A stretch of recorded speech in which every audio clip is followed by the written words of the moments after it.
पंजाब हुकूमत ने एक ऐसा कानून बनाया है और इस कानून का मकसद ये है कि अगर आपकी ज़मीन पर कब्ज़ा है तो वो वागज़ार कैसे करवाया जाए। मैं अली रामे हूँ और आज की स्टोरी में हम आपको बताएंगे कि अगर आपकी ज़मीन पर कब्ज़ा हो चुका है तो उस पर वागज़ार करवाने के लिए जो पंजाब हुकूमत एक नया कानून ला रही है उस पर कैसे आप दरख्वास्त दे सकेंगे।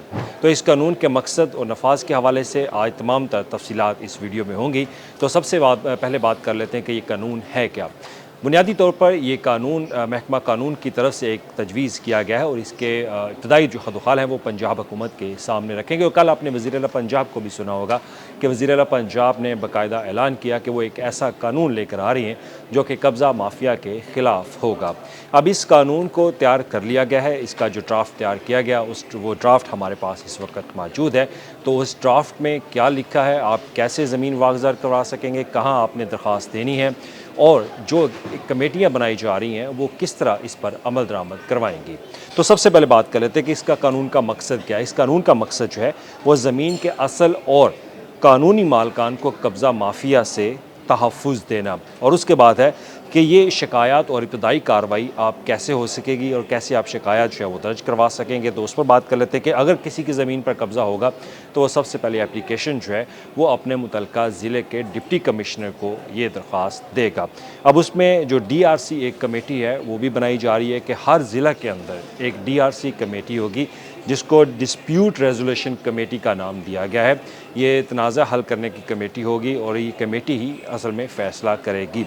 और उसके बाद इसमें एक अहम चीज़ कि आप स्टे ऑर्डर नहीं ले सकते। अगर किसी ने किसी की ज़मीन पर कब्ज़ा कर रखा है तो वो किसी भी अदालत में जाकर उसके ऊपर स्टे ऑर्डर नहीं ले सकेगा।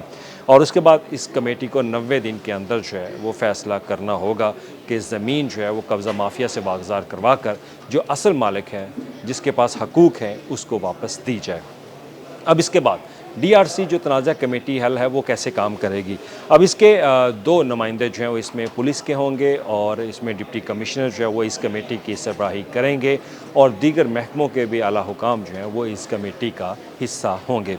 और इस कानून में लिखा गया है कि इस कमेटी का मकसद ये है कि जब आप एप्लीकेशन फ़ाइल करेंगे तो ये आपके तमाम तर रिकॉर्ड को चेक करेगी और इसके बाद अगर ये कमेटी कोई फ़ैसला नहीं कर पाती तो इसका मामला जो है वो ट्रिब्यूनल को दिया जाएगा। तो हर डिस्ट्रिक्ट के अंदर एक ट्रिब्यूनल जो है वो डिस्ट्रिक्ट ट्रिब्यूनल वो भी कायम किया जाएगा जो कि फ़ौरी तौर पर फ़ैसला देने का अख्तियार इस ट्रिब्यूनल के पास होगा। अब इस ट्रिब्यूनल के पास जो अख्तियारात हैं वो दिए गए हैं कि इस ट्रिब्यूनल के पास जो जजेज़ होंगे उनको मुकम्मल सेशन कोर्ट के जज के बराबर जो है वो अख्तियारात होंगे और वो भी 90 दिन के अंदर उनके लिए फ़ैसला करना लाजमी होगा। और उसके बाद जो है जैसे मैंने आपको पहले बताया कि ये जो ट्रिब्यूनल है वो कैसे काम करेंगे, तो ट्रिब्यूनल के पास जो है वो दोबारा फिर इसमें लिखा है कि सिविल और सेशन कोर्ट जैसे अख्तियारात होंगे और जो कि कब्ज़ा करने वाले पर ख़ास तौर पर एक ऐसा बर्डन जो है वो डालने का भी उनका अख्तियार होगा कि अगर कोई कब्ज़ा माफिया किसी ज़मीन पर कब्ज़ा करके बैठा हुआ है तो उसके ऊपर कानून के मुताबिक वो उसकी तमाम तर चार्जेस जो हैं वो पेनल्टीज़ वो डाल सकते हैं। तो ट्रिब्यूनल जो है वो अपनी कार्रवाई ख़ुद तय कर सकता है, लेकिन इंसाफ और मुनसिफाना समात के असूलों के ख़िलाफ़ जो है वो नहीं होना चाहिए। अब ट्रायल की कार्रवाई जो है ट्रायल की कार्रवाई जो है वो CRPCC के तहत जो है वो की जाएगी और इसमें सिविल और फ़ौजदारी कार्रवाई जो है वो तरतीब देने के अख्तियारात जो है वो होंगे और इस पर ट्रिब्यूनल जो है वो ही तय करेगा। और इसके साथ ही ये भी लिखा हुआ है कि केस को ज़्यादा से ज़्यादा 90 दिन में ख़त्म करना होगा और रोज़ाना की बुनियाद पर समाअत होगी, कोई इल्तवा नहीं मिलेगा। ट्रिब्यूनल अब बुरी तौर पर असल मालिक को कब्ज़ा वापस दे सकता है और आखिर में हतमी कब्ज़ा बहाली का हुक्म भी दे सकता है और इस पर गलत कब्ज़े पर अब मुआवजा जो है वो कम अज़ कम जायदाद की कीमत के बराबर होगा, यानी कि DC रेट वैल्यू जो होता है उसके मुताबिक उसका जो एक जुर्माना है वो आयद किया जाएगा। और इसमें अहम बात ये भी है कि अगर आप कोई गलत एप्लीकेशन दायर करते हैं, यानी कि आपकी ज़मीन अगर आप किसी ने कब्ज़ा कर रखा है तो आपके पास मुकम्मल दस्तावेज़ात नहीं हैं, तो फिर आप ये कैसे ट्रिब्यूनल के सामने जो है वो तमाम तर तफसीलात रख सकते हैं। तो लिहाजा अगर आपने कोई गलत एप्लीकेशन भी दायर की तो आपके ऊपर ट्रिब्यूनल जो है वो सज़ा और जुर्माना करने का हक़ रखता है। ये भी इस कानून में लिखा हुआ है। अब इस कानून में सज़ाएँ और अपील के हवाले से क्या है कि कम अज़ कम अगर किसी ने ज़मीन पर कब्ज़ा कर रखा है तो उसके लिए सज़ा जो है वो कम अज़ कम 5 साल और ज़्यादा से ज़्यादा 10 साल कैद होगी और जुर्माना जो है वो डीसी रेट वैल्यू के मुताबिक होगा, जिसका 25% उस कब्ज़ा माफिया ग्रुप को या जिसने कब्ज़ा कर रखा है वो अदा करेगा जब उसको जुर्माना किया जाएगा। तो ज़ेरे केस में जो ज़मीन जो है, अगर केस ज़ेरे समाअत है तो कोई भी शख्स अपनी ये ज़मीन जो है वो बेच नहीं सकता। ये बात इम्पोर्टेंट है। और हर ट्रिब्यूनल के लिए एक पब्लिक प्रोसिक्यूटर जो है वो भी मुकर्रर होगा, और अपील सिर्फ जो है वो हाई कोर्ट के 2 रुकनी बेंच में हो सकेगी। यानी कि अगर आपकी ज़मीन पर किसी ने कब्ज़ा कर रखा है और वो कब्ज़ा माफिया या वो अब एक उसके पास भी कुछ राइट्स होंगे या कुछ दस्तावेज़ात होंगे, तो वो अगर किसी कोर्ट में जाने का हक़ रखता है तो वो लाहौर हाई कोर्ट के पास जो है वो जाएगा, लेकिन वहाँ पे 2 रुकनी बेंच जो है वो उसकी समाअत जो है वो कर सकेगा। अब इसमें ख़ास तौर पर अगर देखा जाए तो 2 और मुख्तलिफ़ चीज़ें जो हैं वो भी आती हैं कि कुछ चीज़ें इसमें बाकायदा तौर पर कानून के अंदर जो है वो वाज़ह नहीं है। जो वाज़ह नहीं है वो मैं आपको बता देता हूँ कि इसमें लिखा गया कि इमूवेबल प्रॉपर्टी, इसमें इमूवेबल प्रॉपर्टी का तो लिखा गया, लेकिन ये नहीं बताया गया कि इसमें ज़राई ज़मीन भी शामिल होगी, कमर्शियल और सरकारी जो हाउसिंग सोसाइटीज़ हैं क्या वो भी इसमें शामिल होंगी। तो इन चीज़ों का ज़िक्र इसमें नहीं किया गया।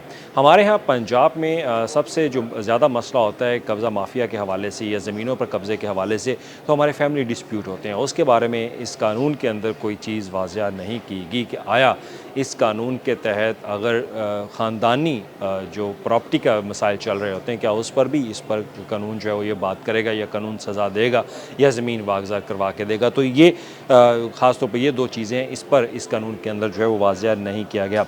और दूसरी बड़ी बात कि पंजाब में कब्ज़े का सबसे जो बड़ा मसला होता है वो ज़मीन के कागज़ात, फ़र्द मलकियत जो है वो पटवारी का रिकॉर्ड वो होता है, लेकिन इस पर वो भी चीज़ वाज़ह नहीं की गई। और कानून में ये भी ज़िक्र नहीं है कि पटवारी या रेवेन्यू रिकॉर्ड में अगर तनाज़ा चल रहा होगा तो उस पर कैसे ये कानून काम करेगा। ये बहुत सारी ऐसी चीज़ें हैं जो कि इस कानून के अंदर वाज़ह होनी चाहिए थी, लेकिन वो नहीं लिखेंगे। और इस पर हमने बाकायदा महकमा कानून से रब्ता भी किया, लेकिन इसका कोई जवाब हमें मासूल नहीं हुआ।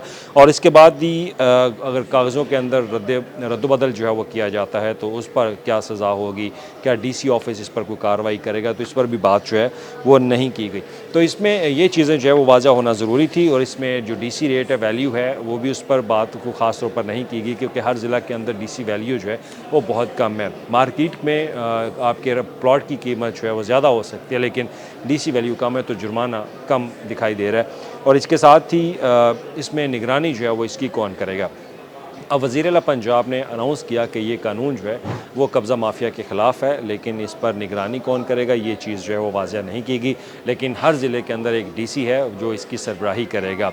और दूसरी तरफ कहा यह जा रहा है कि पंजाब हुकूमत पीरा फोर्स को इस कानून पर अमल दरामद करवाने के लिए मैदान में उतारेगी, और अगर आपकी ज़मीन पर कब्ज़ा है तो वो फ़ौरी तौर पर इस हवाले से अहकामात जो है वो जारी भी करेंगे, कार्रवाई जो है पीरा फोर्स भी करेगी, वागज़ार भी करवा के देगी। लेकिन जो कमेटी है डीआरसी, जो तनाज़ा हल कमेटी है, उससे इसका पास होना या उनके तरफ से कोई फ़ैसला आना वो ज़रूरी है।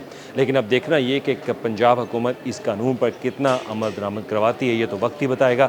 अगर आपको राय देना चाहते हो वो अपनी कमेंट्स में ज़रूर बताइएगा इस कानून के हवाले से।